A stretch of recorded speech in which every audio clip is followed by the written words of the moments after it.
There was a winter in 1886 when snow fell earlier than expected on the hills of Ashen Ridge, and according to surviving records, never again was there such a heavy silence as that which fell after 29 travelers climbed into the attic of the Cold Ashen Sisters mansion and never came back down.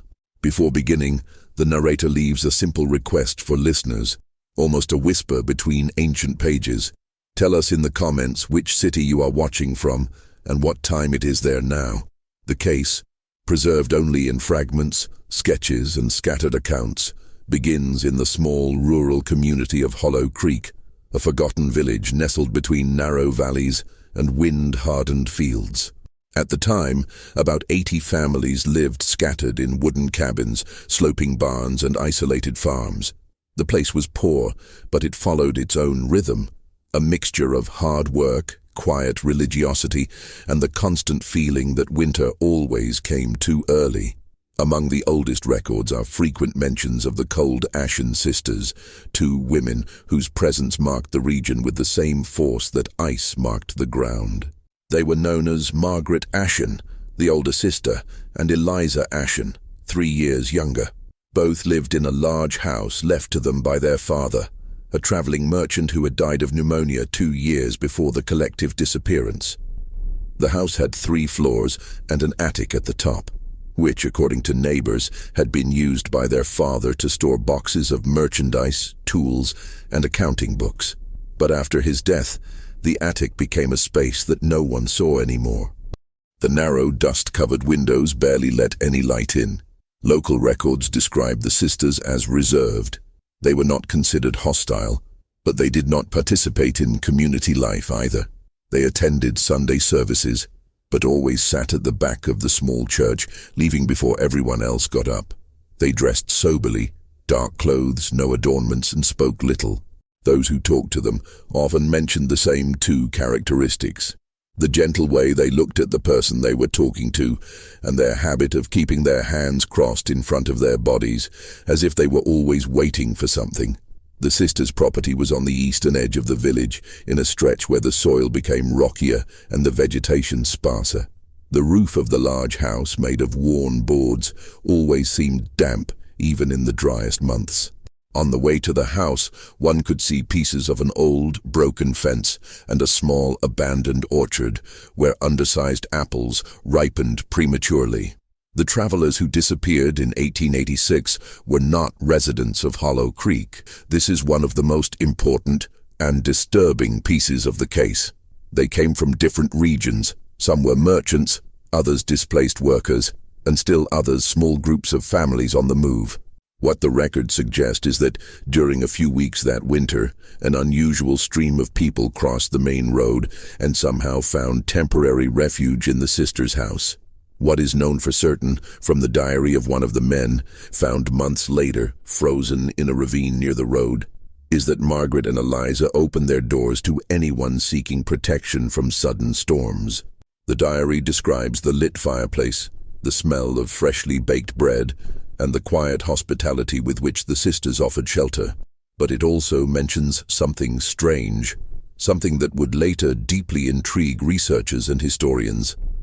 Every night, around the time the wind changed direction, the sisters invited their guests to go up to the attic to participate in a kind of gathering, a moment they described as one of reflection and quiet.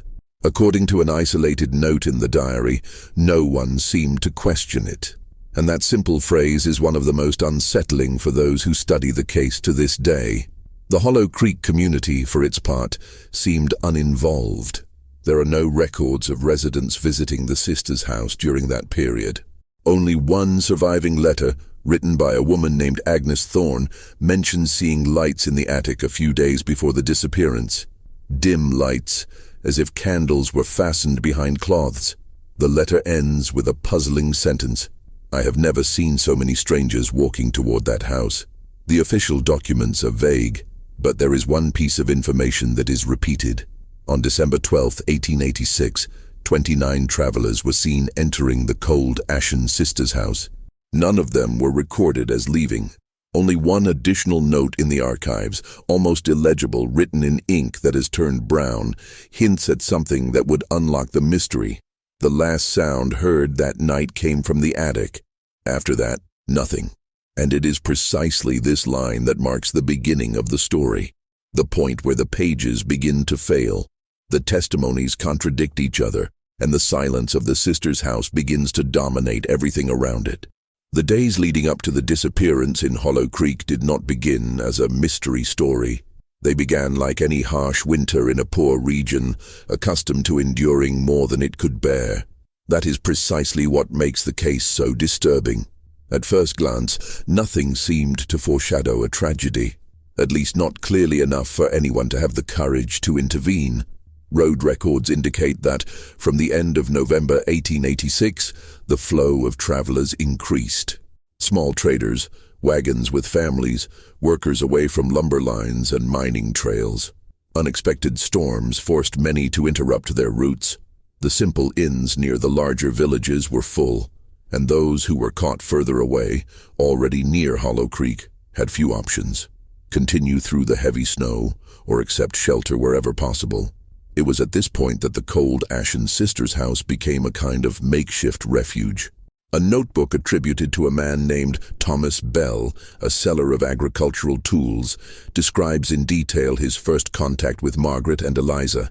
He mentions arriving in the village exhausted, his hands burned by the cold, and finding the streets almost empty. He recounts that a young man at the local store, without offering much conversation, simply pointed his chin toward the east, saying, "If you need a roof over your head, talk to the Ashen Sisters." Thomas writes that he knocked on the door at dusk. Margaret opened the door, tall with a thin face, her hair tied in a tight bun, her gaze seeming to assess him without haste. She didn't smile, but she didn't make him feel rejected either. She just sized him up for a second and then stepped away from the door to let him in, as if this were already part of an established routine. In the main hall, the fire crackled in the fireplace. The smell of hot soup, heavy bread, and damp wood filled the air. Thomas describes long wooden tables leaning against the walls, a few misaligned chairs, objects belonging to the sisters' father still scattered about, boxes with faded labels, tools that no one used anymore, accounting books piled in a corner. It wasn't long before other travelers arrived, a couple with a feverish child, two brothers carrying only a bag of clothes and a work rope, an older man with a thick beard who said he had been a coachman. Little by little, the house filled with tired, wet, hungry people, and the sisters seemed ready for this, as if they had been waiting for each one of them. The accounts agree on one point. Despite the apparent coldness, the organization of the house was almost impeccable. Eliza, the youngest, took care of practical details. She distributed blankets, pointed out where they could hang their clothes to dry, and showed them where to find the bucket of clean water. Margaret, on the other hand, spoke little, but observed a lot. She seemed to mentally record the position of each person, their belongings, their habits. On the first night, according to Thomas's diary, everyone slept in the living room and in one of the downstairs bedrooms. The wind howled through the cracks in the roof, and snow pelted against the windows. The feeling of shelter in that context was not a luxury, it was a respite. He writes that before going to bed, he saw Margaret climb the main staircase with a candlestick in her hand, disappearing in the direction of the attic. At that moment, the attic was just that, one more floor, above what mattered. Over the next few days, the house began to function as a small world apart. In the morning, travelers helped with simple tasks, chopping wood, carrying buckets, cleaning the entrance. In return, the sisters kept the kitchen running constantly. The routine, reconstructed through multiple testimonies, had a curiously regular cadence for a place that, in theory, housed people passing through. The couple with the child, later identified as Samuel and Nora Whitfield, told a local resident, in a conversation he would only record years later, that there was something strangely orderly about the house. It was not a matter of excessive cleanliness, but of alignment. Chairs always facing the fireplace, objects replaced exactly where they were, plates positioned with symmetrical space between them, and above all, the arrangement of people at mealtimes. No one sat where they wanted. There was a discreet orientation. Margaret indicated places with a hand gesture. Eliza collected plates and, in doing so, seemed to silently count how many were at the table. During this period, the quiet meetings began. Thomas's diary mentions the first night when the sisters invited the guests to go up to the attic. It was presented as a time to rest the mind from the road and free the weight of thoughts. The exact words may have varied, but the meaning was preserved in the accounts. The proposal did not seem threatening, and at that time, in the midst of extreme cold, anything that resembled a gathering, a ritual of togetherness, could be perceived as comfort, not danger. According to Thomas, some refused at first. They preferred to sleep near the fire with their boots still half on. But about 10 people agreed to go up on the first night. They returned an hour later, he said, quieter than when they had gone up. There was no singing, no speeches, no loud prayer, he noted. Just a kind of heavy silence, or, as one of them described it, a moment when everyone sat looking at the candle flames, listening to Margaret's soft voice, asking them to remember things they would like to forget. This detail would be repeated in other testimonies. The sisters did not offer entertainment, they offered silence, a guided silence. As the days passed, more travelers arrived. Some left when the storm subsided. Others decided to stay just one more night. Gradually, those who participated in the attic meetings began to influence those who still resisted.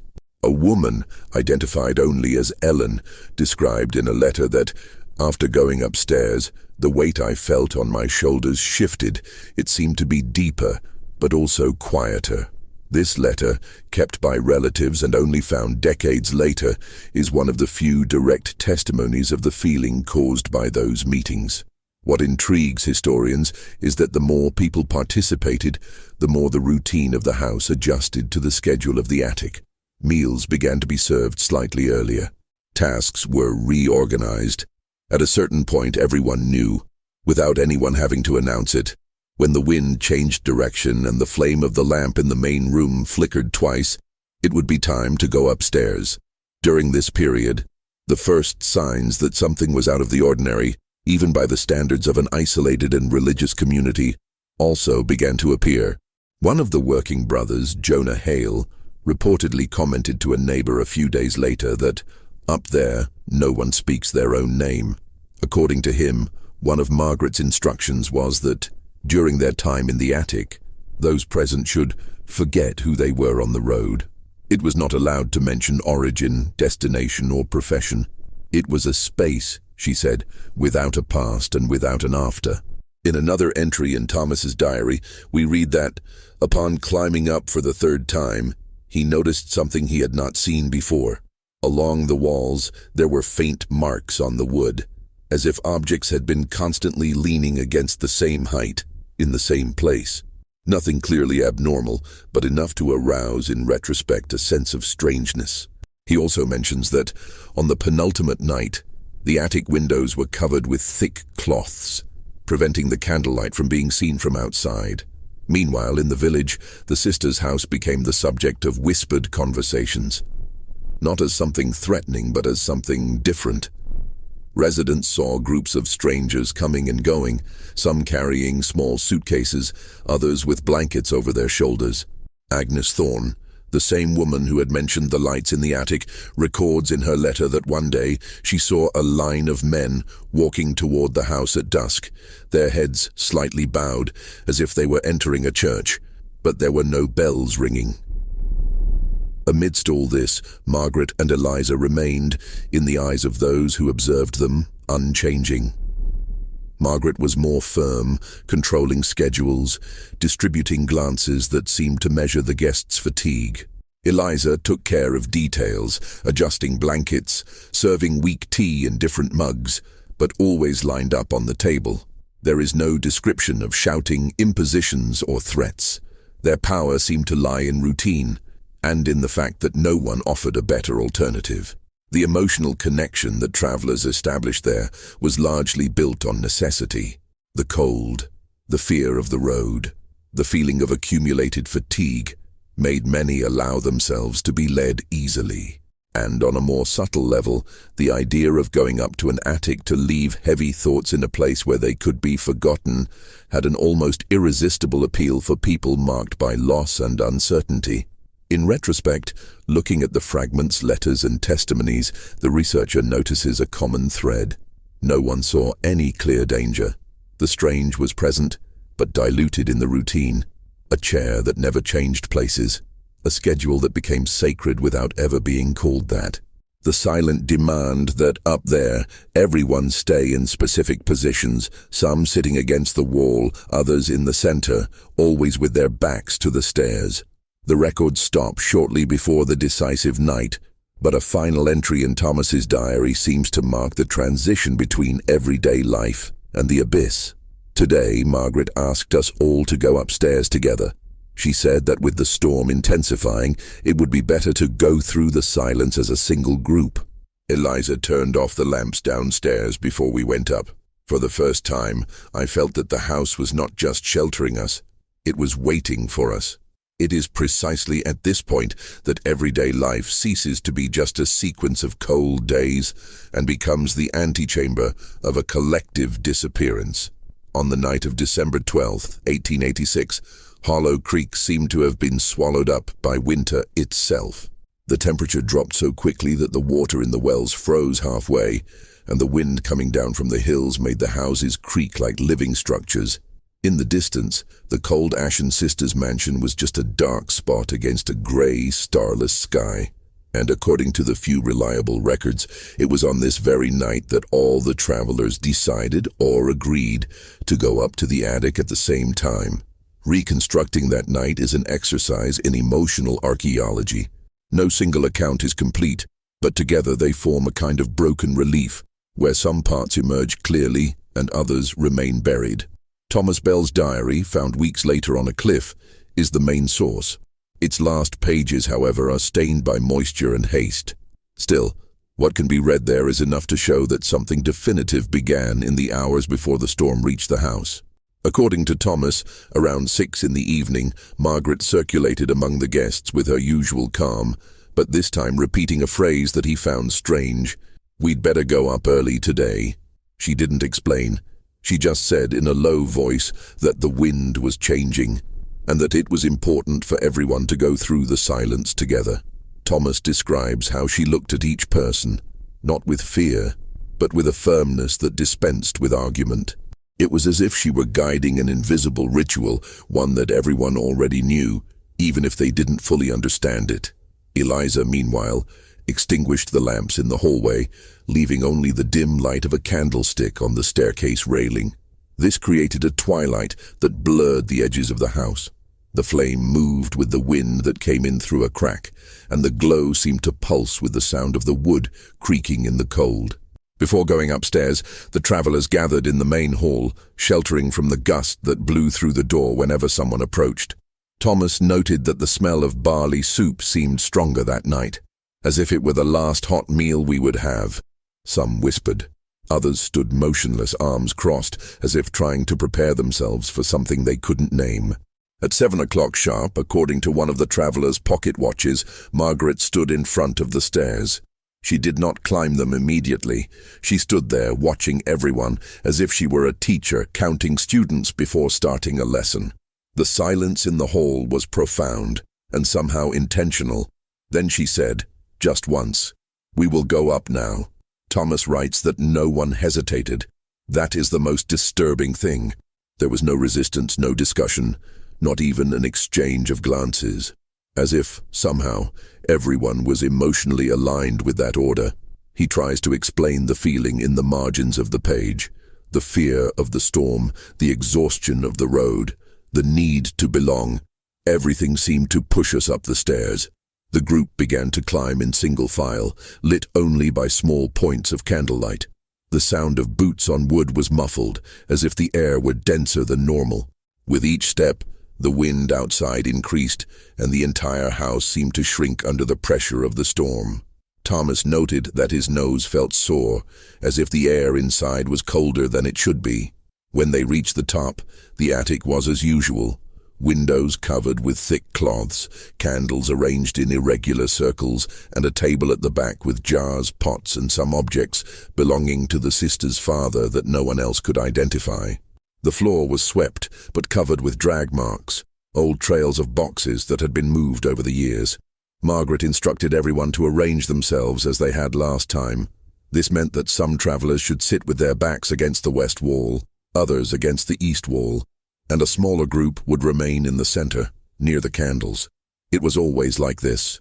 And, as always, no one asked why. Thomas describes an unsettling detail. That night, however, there were fewer candles lit. The dim light made everything more intimate and more threatening. He writes that he could hear the breathing of the people next to him, slow, deep, as if everyone were trying to synchronize with something unspoken. Eliza closed the attic door from the inside. The sound was soft, almost gentle, and then, for the first time, she put a bolt on it. This act, though simple, marked the beginning of the climax. Thomas writes that the bolt made a sharp, short sound that echoed as if it had traveled through the entire house. It was a sound none of us expected, he noted, and yet no one got up. Margaret stood in the center of the attic. The candlelight touched her face in a strange way, a glow that highlighted her dark eyes and the rigid outline of her chin. She looked older in that light, more tired, but also more determined. According to the diary, she spoke for a few minutes. The words are almost illegible, but fragments could be reconstructed. The road takes much from you. The cold takes what remains. Here, you leave the weight behind. Today, all together. The sentences were paused, measured, spoken as if they were part of an ancient text. Thomas writes that some travelers began to bow their heads, as if entering a state of intense relaxation or deep focus. He mentions that Margaret's hands were always together, crossed, as if holding something invisible. It was then that the storm reached its peak. The wind blew so hard against the roof that small particles of snow began to seep through the cracks in the boards. The candles flickered, some almost going out. The sound was deafening, wood creaking, windows creaking, the roar of the wind like a faceless natural entity. But the travelers did not move. They remained there, motionless. In his diary, Thomas tries to describe his feelings at that moment, and the words are distressing. It was as if we were waiting for something to happen, something that came from outside, but also from within. Then the first movement happened. Almost imperceptibly, Eliza walked behind the travelers, sitting against the east wall. She said nothing. She just lightly touched each of their shoulders, as if to mark her presence. Thomas writes that he did not understand her intention, but noticed that with each touch, the person touched straightened their posture, as if preparing for a call. Margaret, meanwhile, began to walk slowly around the central group. Her steps were short, calculated, and made no noise. She did not look at the people, she looked at the floor, as if measuring distance or time. The wind roared again, and this time the roof seemed to vibrate. Particles of dust fell from the ceiling, floating in the yellow light of the candles. It was then that Thomas heard, or believed he heard, what he describes only as the beginning of the separation. He does not explain the word, but says it was a sound that could be wood creaking or something being moved downstairs, a sound that made everyone look up, but not move. Margaret stopped. She looked at the door and said, almost in a whisper, "Now." That word ends Thomas's diary. The next page is stained. The other one is torn out. No other record describes what happened immediately after that moment, and that is precisely what makes that night so enigmatic. The last point confirmed by the archives is only one. That night, lights were seen in the attic for the last time, and in the morning when the storm subsided, the house was too quiet. Only one attic window remained ajar, with the cloth swaying outside, held in place by a rusty nail.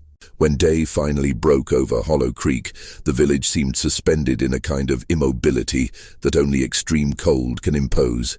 The storm had passed, but it had left no relief, only a silence that seemed to accompany every step, every breath. The wind had died down, but the air was still so biting that even the backs of the branches looked whitish. It was in this setting before 8 in the morning that the first residents noticed something strange at the Cold Ashen Sisters' house. The snow around the property was untouched. There were no recent boot prints, no carriage tracks, no signs of movement, just a smooth, almost perfect surface, as if no one had entered or left during the night. This alone disturbed the neighbors who passed by. But what really caught their attention was the cloth stuck in the attic window, swaying outward with a slowness that seemed calculated. A young man named Elias Moore, responsible for delivering firewood to some nearby houses, was the first to approach. In a statement recorded decades later, he said he felt a sense of emptiness when he reached the gate. It wasn't fear, it was a kind of absence, as if that place had been emptied of sound and human intention. He knocked on the door twice, then 3 times. No answer. That's when he opened it. The latch gave way with a soft click. The interior was dark, but not completely. Morning light streamed through the cracks in the windows, creating pale lines of brightness on the floor. The smell was of cold ashes, half-eaten soup and damp wood. Elias called out to someone, to Margaret, to Eliza, to any traveler, but all he heard was an echo. The main hall was in perfect order as always. The chairs were lined up, the dishes were washed and put away. The blankets were folded. Nothing was broken. Nothing was out of place. It was as if everyone had left the house in an organized, deliberate but silent manner. Elias walked through the hall, feeling the floor creak under his feet. The extinguished lamps left soot stains on the walls, and there was an almost full pot on the table, still smelling of barley, but cold as well water. At that moment more residents arrived. Agnes Thorne, 2 farmer brothers, and a woman named Ruth, who used to bring eggs to the sisters' house once a week. The small group walked through the rooms on the ground floor, calling out names that echoed without response. They found empty beds, blankets still warm in places, something that indicated that the house had not been abandoned long ago, perhaps only a few hours. According to Agnes's later testimony, there was one detail that made her uneasy. All of the travelers' personal belongings were there. Suitcases, coats, hose, work ropes, a pair of boots with snow still between the seams. No one had taken anything. It was then that they decided to go upstairs. The staircase was cold, almost frozen. The hallway had open doors as if someone wanted to show that there was nothing to hide there. And there really wasn't. Tidy beds, empty basins, hanging towels. No sign of struggle, of haste, of despair. It was as if each room had been abandoned in the middle of a routine that was meant to continue. But the attic was something else. The door was ajar, and that simple posture, so different from the rest of the house, made everyone stop for a moment. Elias touched the doorknob, and it was frozen. A small but significant detail. No one would open that door without leaving marks in the snow or a trail in the hallway. Whatever had happened in there had happened before dawn, before the cold sealed everything. Upon opening the door, the group found a silent space, lit only by the faint light coming through the torn cloth on the window. The room smelled of extinguished candles and freshly stirred dust. There was no furniture except for the table leaning against the wall, with jars and old books. But there was something more disturbing: the marks. On the floorboards, there were dozens of overlapping boot and shoe prints, forming irregular circles. They were not marks left by people walking. They were marks left by people who had remained in fixed positions for a long time. Agnes, in her testimony, said that this was what impressed her the most. They were in specific places, each one, as if someone had put them there. And there was something else. In the center of the attic, where the candles used to be placed, there were dried drops of wax on the floor, forming a slightly circular pattern. But the greatest concern came from a detail that was only noticed when Elias approached the table at the back. One of the candles was still warm. Not lit, warm, as if it had been extinguished minutes before the group arrived. From that point on, accounts differ, but there is one unanimous conclusion. There were no bodies. There were no signs of escape. There was no violence. There was no explanation, only absence. The news spread quickly through the village. The local pastor, a man named Reverend Hale, arrived at the mansion shortly after noon, accompanied by 5 residents. They examined every corner of the house, from the basement to the attic. They searched for clues, investigated the surrounding snow, analyzed the windows and doors. Nothing. The Reverend wrote in his notebook, now preserved in the county library, "I found no sign of panic. I found order. An order that, in itself, is more frightening than any violence." Over the next few days, the village was divided between those who believed that the travelers had been led out of the house during the storm and those who believed that something had happened inside, something that left no trace. But a discovery made on the fourth day changed the direction of the investigation. Thomas Bell's diary was found. It was trapped under the ice a few miles away, in the ravine that bordered the main road. The cover was torn, and several pages had been blown away by the wind. But the last entries were clear enough to reconstruct part of the night's events. What caught the residents' attention most, however, was not the content, but the location where the diary was found. There were no footprints around it, no trail connecting the house to the ravine, no evidence that anyone had walked through the deep snow to leave the diary there. The location, distance, and absence of footprints created an impossible scenario, even by the standards of that time. What's more, when they examined the diary under bright light, they saw that the ink on the last lines had not yet dried completely when it froze. This means that Thomas wrote his last sentence moments before he disappeared, or was taken. The county investigation was inconclusive. Formal reports mention only unexplained abandonment of property, absence of violent interference, and strong evidence of voluntary or induced collective displacement. Cold words for such devastating silence. But the most human, and perhaps most painful revelation came from a letter discovered years later, written by Eliza Ashen, and never sent. The letter, found inside one of her father's books, contained only 3 lines. They carry more weight than they can bear. Here, we try to share the weight. If we fail, may they at least find peace on the road. For many researchers, this is the final piece, not to explain the disappearance, but to understand the sisters. They were not cult leaders. They were not manipulators.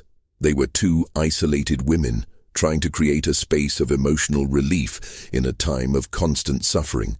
But something that night, something that no one will ever be able to reconstruct, was beyond their control. And so it was that Hollow Creek awoke that December morning to a mystery that had no clear beginning or conclusion.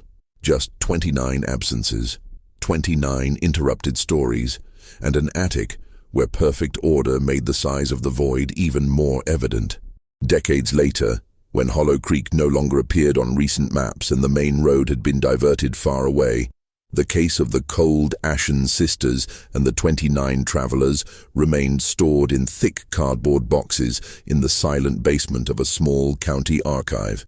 The handwritten labels were now almost illegible. Most people had forgotten the name of the village, but for one solitary researcher, those folders still carried weight. He was the one who gathered everything that remained. Thomas Bell's diary, Agnes Thorne's letter, Reverend Hale's notebook, the scattered notes of the county inspectors, Eliza's unsent letter. There was no glamour, no historical relevance on a national scale. There was only an insistent silence kept in fragile pages, a silence that seemed to discreetly ask to be heard once again. As he spread the documents across the table, he noticed something that perhaps the contemporaries of the case had not had the time or inclination to see. The disappearance was not just the end of a story.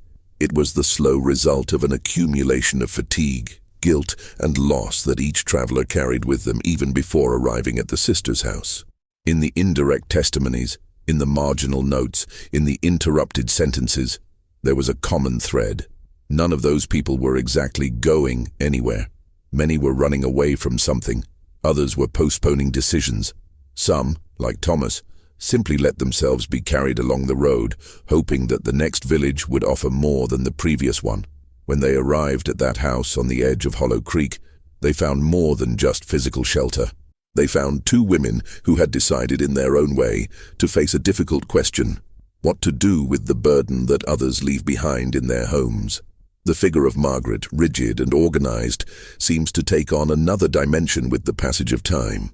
Seen through the records, she does not appear as someone who wanted to control people, but as someone who was trying to control an inner chaos that she did not know where to place. The attic, in this sense, ceased to be just a physical space in the house. It became a symbolic place, a compartment where everything that did not fit on the surface of life could be pushed up, away from sight. Eliza, in turn, appears in letters and memories as someone who tried to cushion impacts. She adjusted blankets, distributed tea, and lined up plates. Small gestures, repeated daily, suggesting a silent effort to make the constant presence of pain that was not hers more bearable. The letter she never sent, with its 3 lines about the weight of travelers, is perhaps the only true confession of what the two were trying to do. The big question for the researcher is not why the 29 disappeared. It is how far one can go in trying to alleviate the suffering of others without being swallowed up by it. Rereading the last sentence of Thomas's diary, that solitary "now," followed by torn pages, the researcher realizes that the mystery lies not in what is missing, but in what is already there. There are no screams, no running, no signs of coercion. What there is a group of exhausted, emotionally disarmed people led by 2 hostesses who believed in some way that shared silence could be healing. Perhaps what happened that night was not something extraordinary, but something deeply human. It may have been a collective decision, an impulsive movement, a despair coordinated by the fragility of the moment, something that left no marks, because it was executed with the same silent discipline that ruled the house. An exit into the darkness, an extreme gesture, a surrender to the icy road in search of a new beginning that would never be recorded. Or perhaps it was the opposite. No one left. Perhaps the only thing that really happened was the realization, inside that attic, that there was no possible destination, no return, no more after. And in the face of this, all that remained was the organized emptiness that the residents found in the morning. A perfectly tidy house surrounding an irreversible absence. The researcher has no answer, and it is precisely this impossibility that makes the case remain. Time, which usually erodes details, seems to have preserved only the essence here. The image of people climbing a ladder during a winter storm, entering an attic, taking their places in silence, and from there, disappearing from the official lines of history. From a documentary point of view, the case is closed. There is no new evidence, no survivors, no belated confessions. What exists is a set of fragments that, when put together, do not form an explanation, but a kind of mirror. Those who read it inevitably ask themselves, to what extent do they also carry burdens that they do not know where to place? And how many inner attics have been built throughout life to push these burdens away from the eyes of others? Closing the last folder, the researcher notices a minor detail. On the cover of one of the oldest reports, someone, many years ago, had scribbled a short sentence, almost erased by time. The crooked letters, written in haste, can barely be deciphered, but they are still recognizable. We may never know where they went, but we know for sure how much they carried before they disappeared. He turns off the light in the archive, leaving the boxes in darkness again. Outside, the night is not as cold as it was in 1886, but the silence still has the same weight. There is no definitive answer to what happened in the attic of the Cold Ashen Sisters. There is only a reconstructed story, a trail of fragmented voices, and an ending that refuses to close completely, and the rest remains silent.